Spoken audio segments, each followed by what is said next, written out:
भगवते वासुदेवाय। श्रीविष्णुसहस्रनामस्तोत्रम्। शुक्लाम्बरधरम् विष्णुम् शशिवर्णम् चतुर्भुजम् प्रसन्नवदनं ध्यायेत् सर्वविघ्नोपशान्तये। व्यासं वसिष्ठनप्तारं शक्तेः पौत्रमकल्मषम् पराशरात्मजं वन्दे सुखदातं तपोनिधिम्। यस्य द्विरदवक्त्राद्याः पारिषद्याः परस्म्यतम् विघ्नं निघ्नन्ति सततम् विश्वक्सेनं तमाश्रये। व्यासाय विष्णुरूपाय व्यासरूपाय विष्णवे नमो वै ब्रह्मनिधये वासिष्ठाय नमो नमः। अविकाराय शुद्धाय नित्याय परमात्मने सदैकरूपरूपाय विष्णवे सर्वजिष्णवे। यस्य स्मरणमात्रेण जन्म संसारबन्धनात् विमुच्यते नमस्तस्मै विष्णवे प्रभविष्णवे। ॐ नमो विष्णवे प्रभविष्णवे। सच्चिदानन्दरूपाय कृष्णया क्लिष्टकारिणे नमो वेदान्तवेद्याय गुरवे बुद्धिसाक्षिणे। कृष्णद्वैपायनं व्यासं सर्वलोकहिते रतं वेदाब्जभास्करं वन्दे समाधिनिलयं मुनिः। सहस्रमूर्तेः पुरुषोत्तमस्य सहस्रनेत्राननपादबाहो सहस्रनाम्नां स्तवनं प्रशस्तं निरुच्यते जन्मजरादिशान्त्यैः। श्रीवैशम्पायन उवाच श्रुत्वा धर्मानशेषेण पावनानि च सर्वशः युधिष्ठिरस्यान्तनवम् पुनरेवाभ्यभाषत। युधिष्ठिर उवाच किमेकं दैवतं लोके किं वाप्येकं परायणं स्तुवन्तः कं कमर्चन्तः प्राप्नुयुर्मानवाः शुभम्। को धर्मः सर्वधर्माणां भवतः परमो मतः किं जपन् मुच्यते जन्तुर्जन्म संसार बन्धनात्। श्रीभीष्म उवाच जगत्प्रभुं देवदेवम् अनन्तं पुरुषोत्तमम् स्तुवन्नाम सहस्रेण पुरुषः शततोऽधिकः तमेव चार्चयन् नित्यम् भक्त्या पुरुषमव्ययम् ध्यायन् स्तुवन् नमस्यंश्च यजमानस्तमेव च। अनादिनिधनं विष्णुं सर्वलोकमहेश्वरम् लोकाध्यक्षं स्तुवन् नित्यम् सर्वदुःखादिगो भवेत्। ब्रह्मण्यं सर्वधर्मज्ञं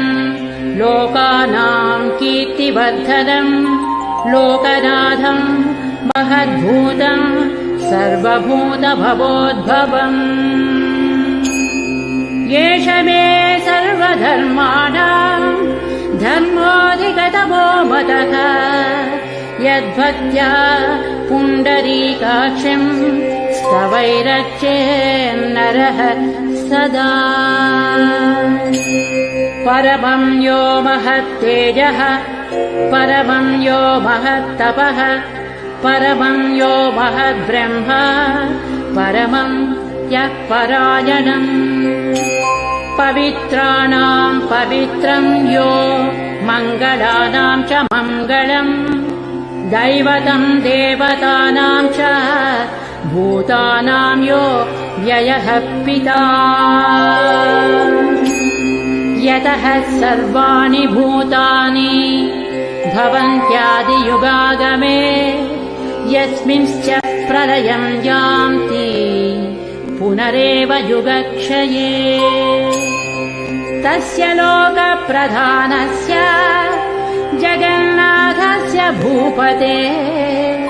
विष्णोर्नाम सहस्रं मे शृणु पापभयापहम्। यानि नामानि गौणानि विख्यातानि महात्मनः ऋषिभिः परिगीतानि तानि वक्ष्यामि भूतये। विष्णोर्नाम सहस्रस्य वेदव्यासो महामुनिः छन्दोनुष्टुप् तथा देवो भगवान् देवकी सुतः। अमृतांशोद्भवो बीजम् शक्तिर्देवकी नन्दनः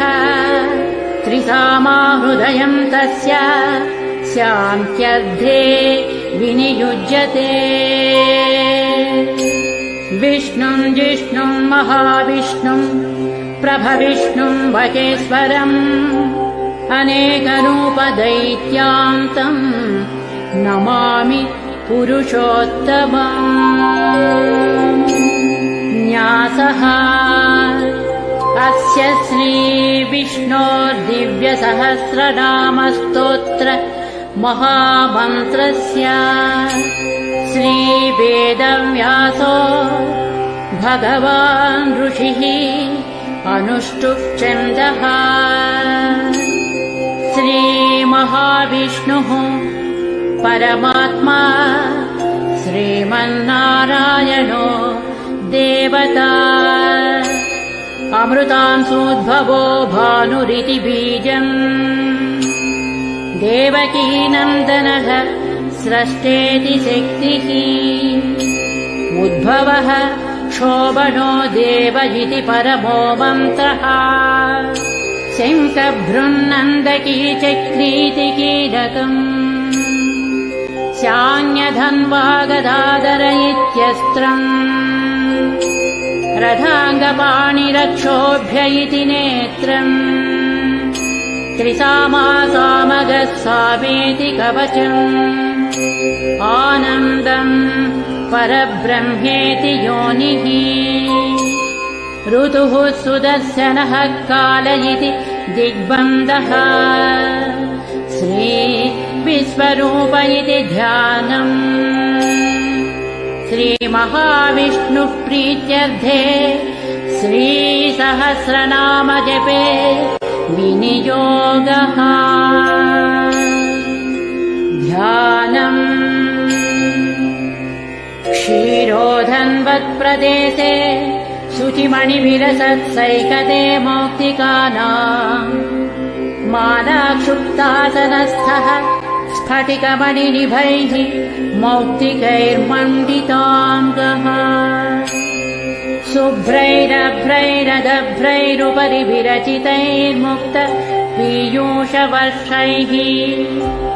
आनन्दीनः पुनीया दरिनलिन गदा शङ्खपाणिर्मुकुन्दः। भूः पादौ यस्य नाभिर्वियदसुरनिलश्चन्द्रसूर्यौ च नेत्रे कर्णावासाः शिरोज्योर्मुखमपि दहनो यस्य वास्तेयमब्धिः। स्वान्तहस्तं यस्य विश्वं सुरनरखगो भोगि गन्धर्वदैत्यैः चित्रं रम्यते तं त्रिभुवनवपुषं विष्णुमीशं नमामि। ॐ नमो भगवते वासुदेवाय। शान्ताकारं भुजगशयनं पद्मनाभं सुरेशं विश्वाधारं गगनसदृशं मेघवर्णं शुभाङ्गम् लक्ष्मीकान्तं कमलनयनं योगिहृद्ध्यानगम्यं वन्दे विष्णुं भवभयहरं सर्वलोकैकनाथम् मेघश्यामं पीतकौसेयवासं श्रीवत्सांसं कौस्तुभोद्भासिताङ्गं पुण्योपेतं पुण्डरीकायताक्षं विष्णुं वन्दे सर्वलोकैकनाथम्।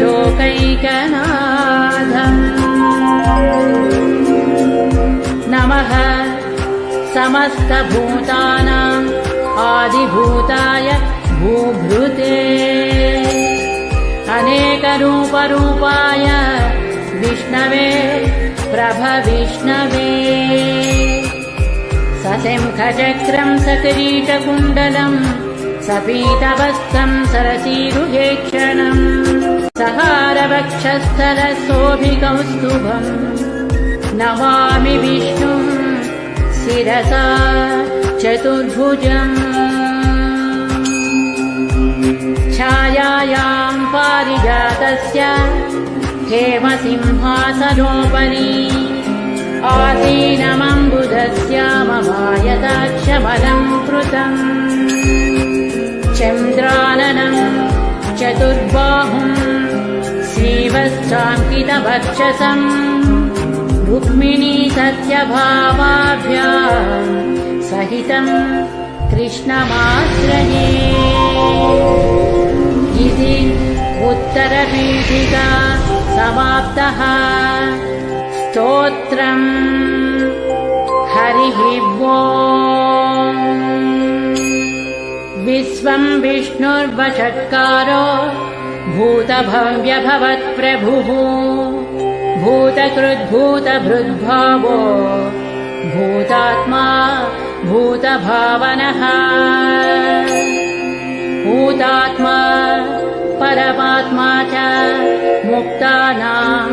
परमागतिः अव्ययः पुरुषः साक्षी क्षेत्रज्ञोऽक्षर एव च योगो योगविदां नेता प्रधानपुरुषेश्वरः नारसिंहवपुः श्रीमान् केशवः पुरुषोत्तमः सर्वः शिवः स्थाणुर्भूतादिर्निधिरव्ययः सम्भवो भावनो भर्ता प्रभवः प्रभुरीश्वरः स्वयंभूः शम्भुरादित्यः पुष्कराक्षो महास्वनः अनादिनिधनो धाता विधाता धातुरुत्तमः अप्रमेयो ऋषिकेशः पद्मनाभो अमरप्रभुः विश्वकर्मा मनुः स्वस्था स्थविष्टः स्थविरो ध्रुवः अग्राह्यः शाश्वतः कृष्णो लोहिताक्षः प्रतर्धनः प्रभूतस्त्रिककुर्धाम पवित्रं मङ्गलं परम् ईशानः प्राणदः प्राणो ज्येष्ठः श्रेष्ठः प्रजापतिः हिरण्यगर्भो भूगर्भो माधवो मधुसूदनः ईश्वरो धन्वी मेधावी विक्रमः क्रमः अनुत्तमो दुरादर्शः कृतज्ञः कृतिरात्मवान् सुरेशः शरणं शर्म विश्वरेताः प्रजाभवः अहः संवत्सरो व्याळः प्रत्ययः सर्वदर्शनः अजः सर्वेश्वरः सिद्धः सिद्धिः सर्वादिरच्युतः वृषा कपिरमेयात्मा सर्वयोगविनिस्मृतः वसुर्वसुमनः सत्यः समात्मा संमितः समः अमोघः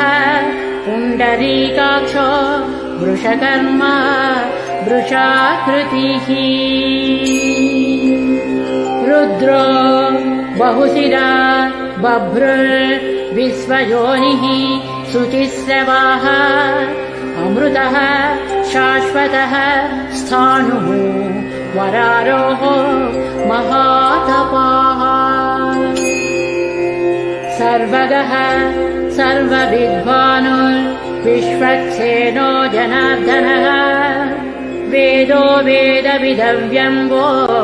वेदाङ्गो वेदवित्कविः लोकाध्यक्षः सुराध्यक्षो धर्माध्यक्षः कृताकृतः चतुरात्मा चतुर्व्यूहः चतुर्दंष्ट्रः चतुर्भुजः भ्राजिष्णुर्भोजनं भोक्ता सहिष्णुः जगदादिजः अनघो विजयो जेता विस्मयोनिः पुनर्वसुः भूपेन्द्रो वामरः प्रांशु अमोघः शुचिरोज्जितः अतीन्द्रः संग्रहः सर्गो धृतात्मा नियमो यमः वेद्यो वैद्यः सदा योगी वीरः माधवो मधुः अतीन्द्रियो महामायो महोत्साहो महाबलः महाबुद्धिर्महावीर्यो महाशक्तिर्महाद्युतिः अनिर्देश्य वपुः श्रीमान् अमेयात्मा महादिधृत् महेश्वानो महीभक्त श्रीनिवासः सतां गतिः अनिरुद्धः सुरानन्दो गोविन्दो गोविदाम्पतिः मरीचिर्दमनो हंसः सुपर्णो भुजगोत्तमः हिरण्यनाभः सुतपाः पद्मनाभः प्रजापतिः अमृत्युः सर्वदृक्सिंहः संधाता सन्धिमास्थिरः अजो दुर्मर्शनः शास्ता विश्रुतात्मा सुरारिः गुरुर्गुरुतमो धामः सत्यः सत्यपराक्रमः निमिषो निमिषः स्रग्वी वाचस्पति रुदारधी अग्रणीः ग्रामणीः श्रीमान् न्यायो नेता समीरणः सहस्रमूर्धा विश्वात्मा सहस्राक्षः सहस्रपात् आवर्तनो निवृत्तात्मा संवृतः सम्प्रमर्दनः अहः संवर्तको वह्निः अनिलो धरणीधरः सुप्रसादः प्रसन्नात्मा सदृद्विश्वभुग्विभुः सत्कर्ता सत्कृतः साधुः जह्नुर्नारायणो नरः असंख्येयो प्रमेयात्मा विशिष्टः शिष्टकृच्छुचिः सिद्धार्थः सिद्धसङ्कल्पः सिद्धिदः सिद्धिसाधनः वृषा हि वृषभो विष्णुर्वृषपर्वा वृषोधरः वर्धनो वर्धमानश्च विविक्तः श्रुतिसागरः सुभुजो दुर्धरो वाङ्मी महेन्द्रो वसुदो वसुः नैकरूपो बृहद्रूपः श्रीविष्टः प्रकाशनः ओजस्तेजो द्युतिधरः प्रकाशात्मा प्रतापनः बुद्धः स्पष्टाक्षरो मन्त्रः चन्द्रांशुर्भास्करद्युतिः अमृतान्तुद्भवो भानुः शतिबिन्दुः सुरेश्वरः औषधम् जगतः सेतुः सत्यधर्म पराक्रमः भूतभव्यभवन्नाथः पवनः पावनो नलः कामः कामकृत्कान्तः कामः कामप्रदः प्रभुः युगाधिकृद्युगावर्तो नैकमायो महातनः अदृश्यो व्यक्तरूपश्च सहस्रजित्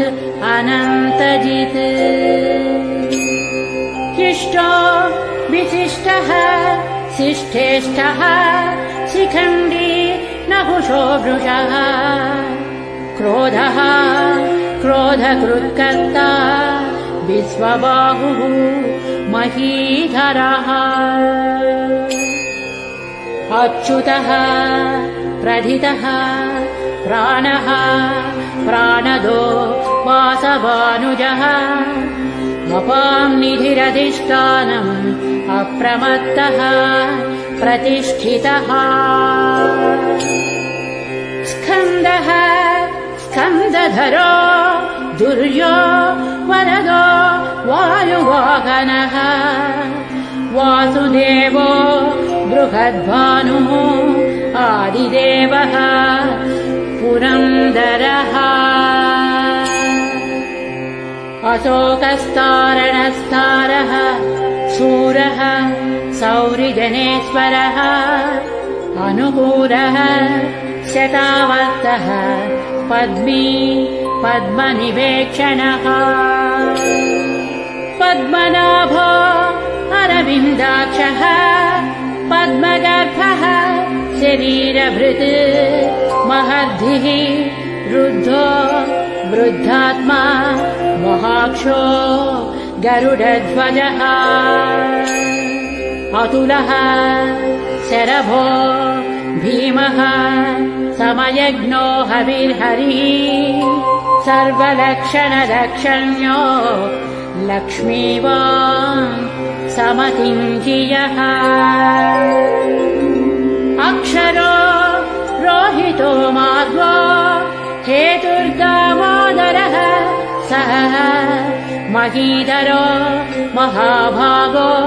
वेगवान् अमिताचलः उद्भवः क्षोभनो देवः श्रीगर्भः परमेश्वरः करणं कारणं कर्ता विकर्ता गहनो गुहः व्यवसायो व्यवस्थानः संस्थानः स्थानदो ध्रुवः परधिः परमस्पष्टः तुष्टः पुष्टः सुभेक्षणः रामो विरामो विरजो मार्गो नेयो नयो नयः वीरः शक्तिमतां श्रेष्ठो धर्मो धर्मविदुत्तमः वैकुण्ठः पुरुषः प्राणः प्राणदः प्रणवः पृथुः हिरण्यगर्भः शत्रुभ्यो व्याप्तो वायुरधोक्षजः ऋतुः सुदर्शनः कालः परमेष्टि परिग्रहः उग्रः संवत्सरो दक्षो विश्रामो विश्वदक्षिणः विस्तारः स्थावरः स्थाणुः प्रमाणं बीजमव्ययम् अर्धोऽनर्धो महाकोशो महाभोगो महाधनः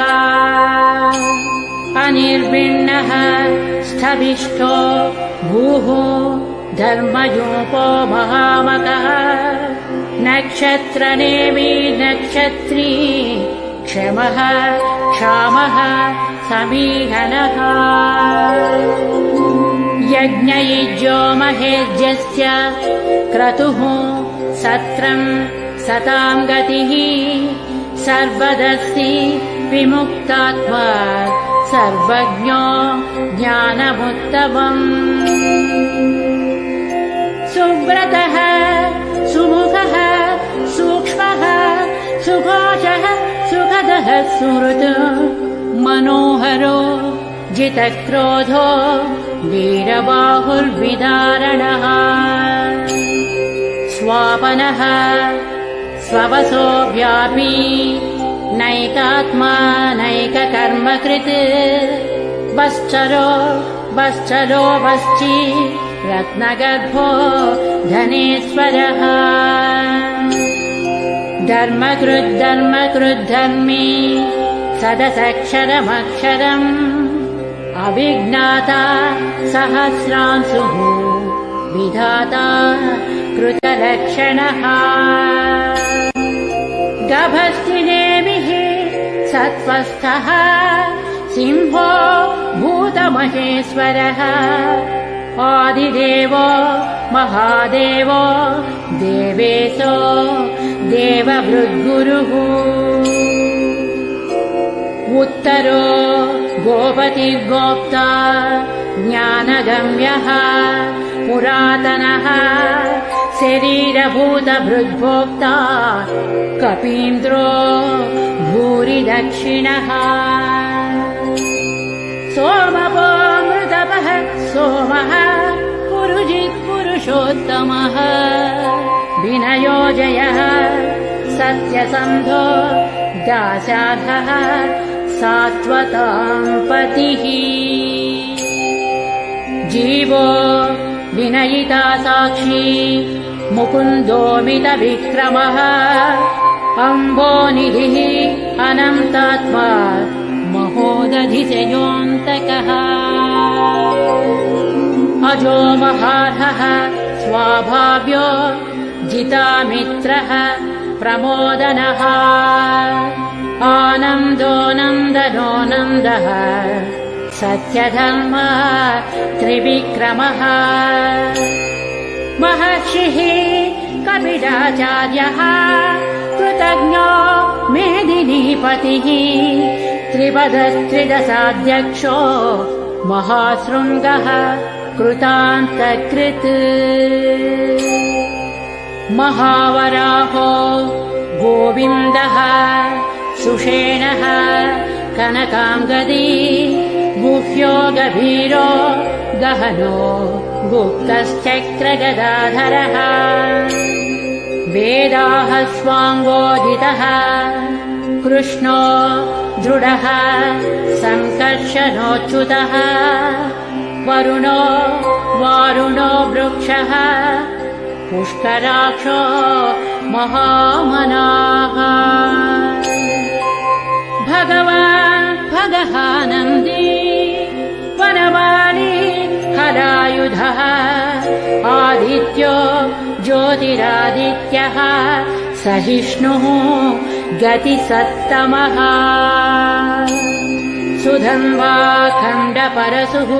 दारुणो द्रविणप्रदः दिवक्स्पृक्सर्वदृग्व्यासो वाचस्पतिरयो निजः त्रिसामा सामगः साम निर्वाणम् भेषजम् विशक् सन्न्यासकृच्छमः शान्तो निष्ठा शान्तिः परायणम् शुभाङ्गः शान्तिदः स्रष्टा कुमुदः कुवलेशयः गोहितो गोपतिर्गोप्ता वृषभाक्षो वृषप्रियः अनिवर्ती निवृत्तात्मा संक्षेप्ता क्षेमकृच्छिवः श्रीवत्सवक्षाः श्रीवासः श्रीपतिः श्रीमताम्बरः श्रीदः श्रीशः श्रीनिवासः श्रीनिधिः श्रीविभावनः श्रीधरः श्रीकरः श्रेयः श्रीमान् लोकत्रयाश्रयः स्वक्षः स्वङ्गः शतानन्दो नन्दिज्योतिर्गणेश्वरः विजितात्मा विधेयात्मा सत्कीर्तिर्छिन्न संशयः उदीर्णः सर्वतच्चक्षुः अनीशः शाश्वतस्थिरः भूषयो भूषणो भूति विशोकः शोकनाशनः अर्चिष्मानर्चितः कुम्भो विशुद्धात्मा विशोधनः अनिरुद्धो प्रतिरथः प्रद्युम्नोमित विक्रमः कालनेमिनिः वीरः शौरिः शूरजनेश्वरः त्रिलोकात्मा त्रिलोकेशः केशवः केशिः हरिः कामदेवः कामपालः कामी कान्तः कृतागमः अनिर्देश्य वपुः विष्णुः वीरोऽनन्तो धनञ्जयः ब्रह्मण्यो ब्रह्मकृद्ब्रह्मा ब्रह्म विवर्धनः ब्रह्मवित् ब्राह्मणो ब्रह्मी ब्रह्मज्ञो ब्राह्मणप्रियः महाक्रमो महाकर्मा महातेजा महोरगः महाक्रतुः महायज्वा महायज्ञो महाहविः स्तव्यः स्तवप्रियः स्तोत्रम् स्तुतिः स्तोतारणप्रियः पूर्णः पूरयिता पुण्यः पुण्यकीर्तिरनामयः मनोजवस्थितकरो वसुरेता वसुप्रदः वसुप्रदो वासुदेवो वसुर्वसुमना हविः सद्गतिः सत्कृतिः सत्ता सद्भूतिः सत्परायणः शूरसेनो यदुश्रेष्ठः सन्निवासः सुयामुनः भूतावासो वासुदेवः सर्वासुनिरयो नरः दर्पः दर्पदो दृप्तो दुर्धरोधा पराजितः विश्वमूर्तिः महामूर्तिः दीप्तमूर्तिरमूर्तिमान् अनेकमूर्तिरव्यक्तः शतमूर्तिः शताननः एकोनैकः स्तवः कः किं यत्तत्पदमनुत्तमम् लोकबन्धुर्लोकनाथो माधवो भक्तवत्सलः सुवर्णवर्णो हेमाम्बो वराङ्गश्चन्दनाङ्गदी वीरः विषयः शून्यो घृतासीरचलश्चलः अमानीमानदो मान्यो लोकस्वामी त्रिलोकधृक् सुमेधा मेधजो धन्यः सत्यमेधा धराधरः तेजो वृषो द्युतिधरः सर्वशस्त्रभृताम्बरः प्रग्रहो निग्रहो व्यग्रो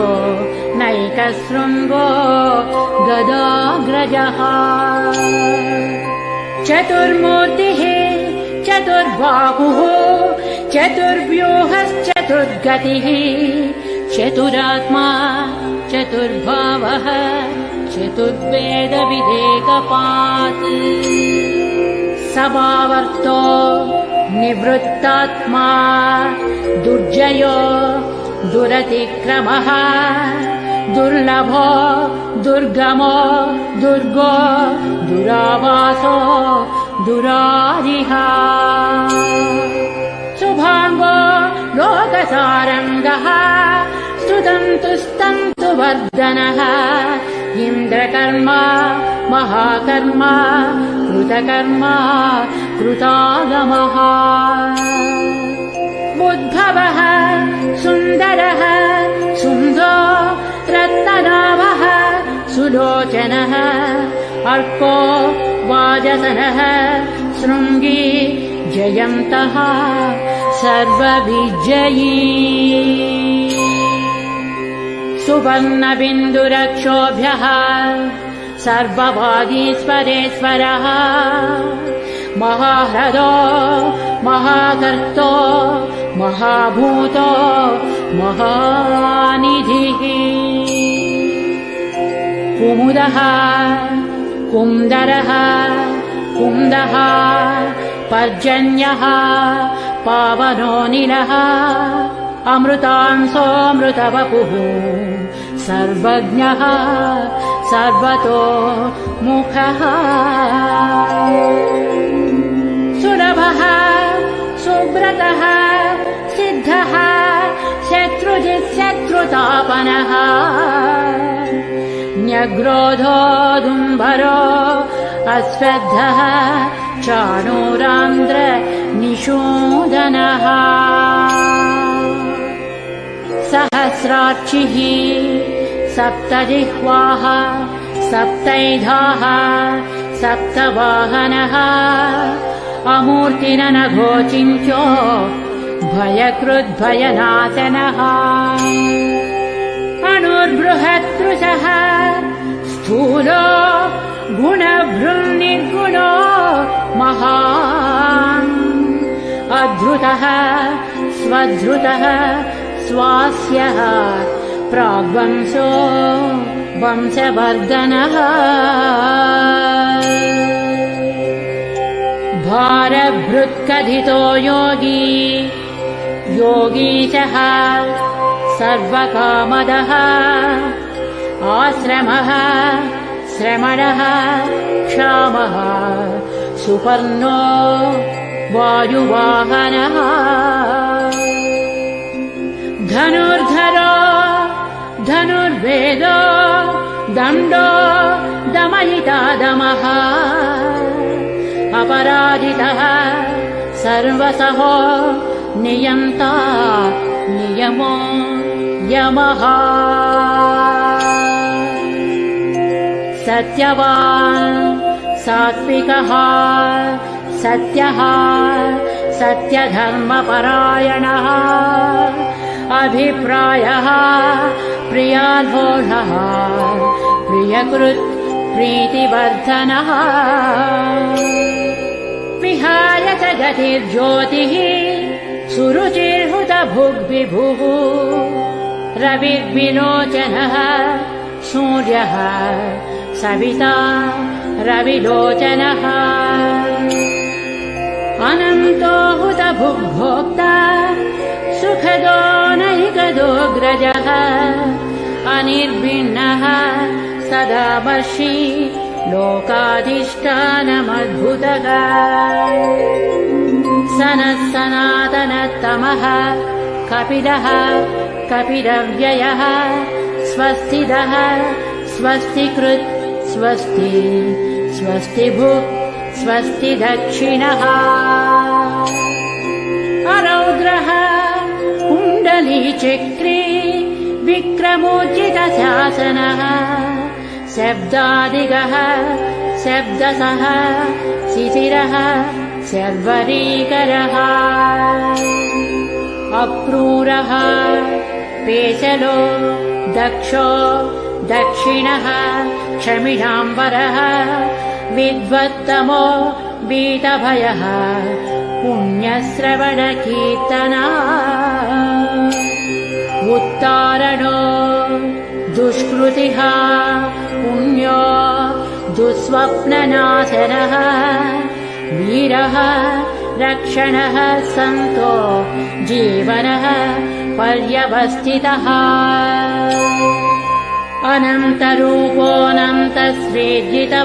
अनन्तरूपोऽनन्तश्रीजितमन्योर्भयापहः चतुरस्रो गभीरात्मा विदिशो व्याधिसो दिशः अनादिर्भूर्भुवो लक्ष्मीः सुवीरो रुचिराङ्गदः जननो जनजन्मादिर् भीमो भीमपराक्रमः आधारनिलयो धाता पुष्पहासः प्रजागरः ऊर्ध्वगः सत्पथाचारः प्राणदः प्रणवः फणः प्रमाणम् प्राणनिलयः प्राणभृत् प्राणजीवनः तत्त्वम् तत्त्वविदेकात्मा जन्म मृत्युजरातिगः भूर्भुवः स्वस्तरुस्तारः सविता प्रपितामहः यज्ञो यज्ञपतिर्यज्वा यज्ञाङ्गो यज्ञवाहनः यज्ञभृत् यज्ञकृत् यज्ञी यज्ञभुर् यज्ञसाधनः यज्ञान्तकृत् यज्ञगुह्य मन्नमन्नाद एव च आत्मयोनिः स्वयं जातो वैखानः सामगायनः देवकीनन्दनः स्रष्टा क्षितीशः पापनाशनः शङ्खभृङ्नन्दकी चक्री शाङ्गधन्वा गदाधरः रथाङ्गपाणिरक्षोभ्यः सर्वप्रहरणायुधः श्री सर्वप्रहरणायुध ॐ नमः इति वनमाली गदी सारङ्गी शङ्खी चक्री च नन्दकी श्रीमान् नारायणो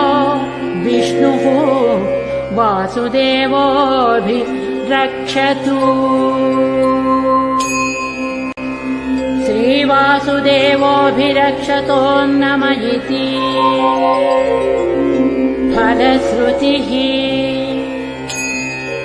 इतीदं कीर्तनीयस्य केशवस्य महात्मनः नाम्नां सहस्रं दिव्यानाम् अशेषेण प्रकीर्तितम् य इदम् शृणुयान्नित्यम् यच्छापि परिकीर्तयेत् नाशुभम् प्राप्नुयात् किञ्चित् सोमुद्रेक च मानवः वेदान्तगो ब्राह्मणः स्यात् क्षत्रियो विजयी भवेत् वैश्यो धनसमृद्धः स्यात् शूद्रः सुखमवाप्नुयात् धर्मार्थी प्राप्नुयात् धर्मः अर्थार्थी च अर्थमाप्नुयात् कामानवाप्नुयात् कामी प्रजार्थी चाप्नुयात् प्रजाम् भक्तिमान्यः शतोत्थाय शुचिसद्गतमानसः सहस्रम् वासुदेवस्य नाम्नामेतत् प्रकीर्तयेत् यशः प्राप्नोति विपुलम् याति प्राधान्यमेव च अचलाम् श्रियमाप्नोति श्रेयः प्राप्नोत्यनुत्तमम् न भयम् क्वचिदाप्नोति वीर्यम् तेजश्च विन्दति भवत्यरोगोद्धुतिमान् बलरूपगुणान्वितः रोगात्तो मुच्यते रोगात् बद्धो मुच्येत बन्धनात् भयान्मुच्येत भीतस्तु मुच्येतापन्नमापदः दुर्गान्यतितरत्यासु पुरुषः पुरुषोत्तमः स्तुवन्नाम सहस्रेण नित्यम् भक्तिसमन्वितः वासुदेवाश्रयो मर्त्यो वासुदेवपरायणः सर्वपापविशुद्धात्मा याति ब्रह्म सनातनम् न वासुदेव भक्तानाम् अशुभम् विद्यते क्वचित् जन्म मृत्यु जरा व्याधि भयम् नैवोपजायते इमम् स्तवमधीयानः श्रद्धा भक्ति समन्वितः युज्येतात्मसुखक्षान्ति श्रीधृतिस्मृतिकीर्तिभिः न क्रोधो न च माश्चर्यम् न लोभो नाशुभामतिः भवन्ति कृतपुण्यानाम् भक्तानाम् पुरुषोत्तमे द्यौः सच्चन्द्रार्कनक्षत्रा खम् दिशो भूर्महो दधिः वासुदेवस्य वीर्येण विधृतानि महात्मनः ससुरासुरगन्धर्वम् जगद्वसे वर्ततेदम् कृष्णस्य सचराचरम् इन्द्रियाणि मनोबुद्धिः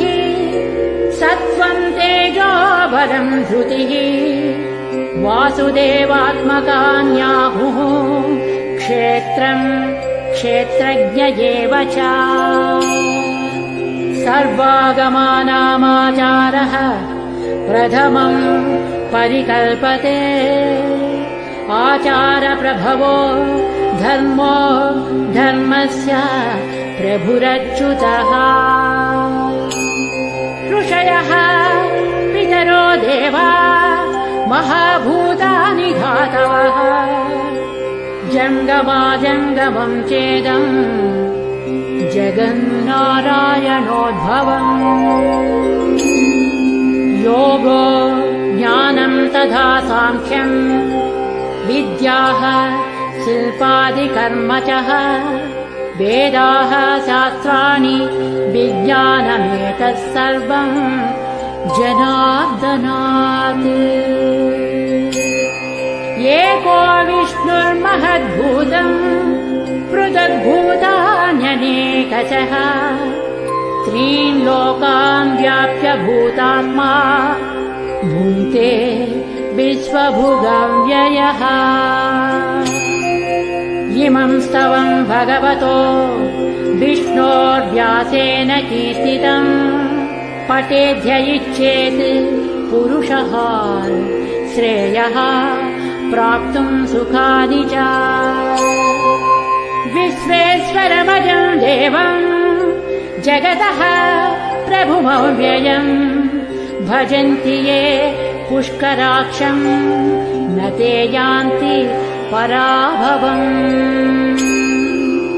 न ते यान्ति पराभवो नमः इति